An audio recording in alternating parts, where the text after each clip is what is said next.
കരുണാപുരം പഞ്ചായത്ത് ഓഫീസിന് മുമ്പിലെ ഗ്രൗണ്ട് ചെളിക്കുളമായിട്ടും തിരിഞ്ഞു നോക്കാതെ അധികൃതർ. മുമ്പ് ബസ് സ്റ്റാൻഡിനായി കൂട്ടാറിൽ കണ്ടെത്തിയ നൂറുകണക്കിന് ആളുകൾ ദിനംപ്രതി ആശ്രയിക്കുന്ന സ്ഥലത്താണ് കാൽനട യാത്ര പോലും അസാധ്യമായി ചെളി നിറഞ്ഞിരിക്കുന്നത്. ബാങ്കും ആശുപത്രിയും ഉൾപ്പെടെ നിരവധി സ്ഥാപനങ്ങൾ പ്രവർത്തിക്കുന്ന കോമ്പൗണ്ടിൽ യാതൊരുവിധ നടപടിയും സ്വീകരിക്കുവാൻ അധികൃതർ തയ്യാറാവുന്നില്ലെന്നാണ് ഉയർന്ന ആക്ഷേപം.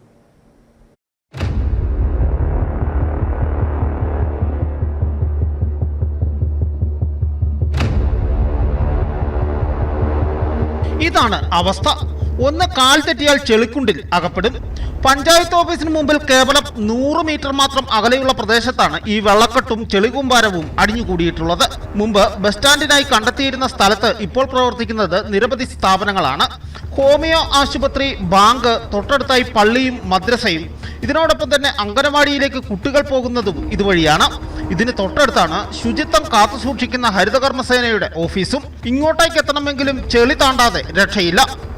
ഇത് നമ്മളുടെ പഴയ പഞ്ചായത്ത് ബസ് സ്റ്റാൻഡിന് വേണ്ടിയിട്ട് കണ്ടെത്തിയിരിക്കുന്ന സ്ഥലമാണിത്. ഇത് പഞ്ചായത്തിന്റെ സ്ഥലം തന്നെയാണ്. ഇവിടെ മലനാട് കാർഷിക ബാങ്ക് സ്ഥിതി ചെയ്യുന്നുണ്ട്. അതേപോലെ തന്നെ ഹോമിയോ ഹോസ്പിറ്റൽ വർഷങ്ങളായിട്ട് ഇവിടെ സ്ഥിതി ചെയ്തുകൊണ്ടിരിക്കുന്നതാണ്. അതേപോലെ തന്നെ ഇവിടെ ഹരിതകർമ്മസേനയുടെ ഓഫീസ് ഇവിടെ സ്ഥിതി ചെയ്യുന്നുണ്ട്. ഏറ്റവും കൂടുതൽ ശുചിത്വത്തിന് പ്രാധാന്യം കൊടുക്കുന്ന ഒരു സംരംഭമാണ് ഹരിതകർമ്മസേനയുടേത്.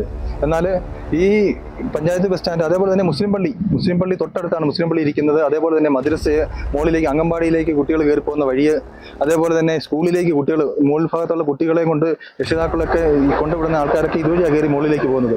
ഈ ബസ് സ്റ്റാൻഡ് ഒരു കുറേ ദിവസങ്ങളായിട്ട് ഇങ്ങനെ ഭയങ്കരമായിട്ട് ചെളി പിടിച്ച് വാഹനം ഇറങ്ങാനോ ആൾക്കാർക്ക് നടന്നു പോകാനോ ദുസ്സഹമായ രീതിയിൽ ഈ ഒരു അവസ്ഥയിലാണ് കിടക്കുന്നത്. അധികൃതരുമായി കണ്ട് സംസാരിച്ച് കഴിഞ്ഞപ്പോഴത്തേനും അവർ ഒരു 2 ലോഡ് മക്ക് കൊണ്ടുവന്ന് ഇറക്കി അത്യാവശ്യം ഒരു ഇത്രയും കുറച്ച് ഭാഗം മാത്രം ചെയ്തിട്ടുണ്ട്. ബാക്കി ഇപ്പോഴും ചെളിപുരണ്ട അവസ്ഥയിലാണ് ഇവിടെ നിലനിൽക്കുന്നത്.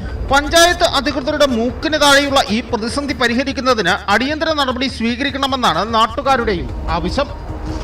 News bureau, Udumbanchola.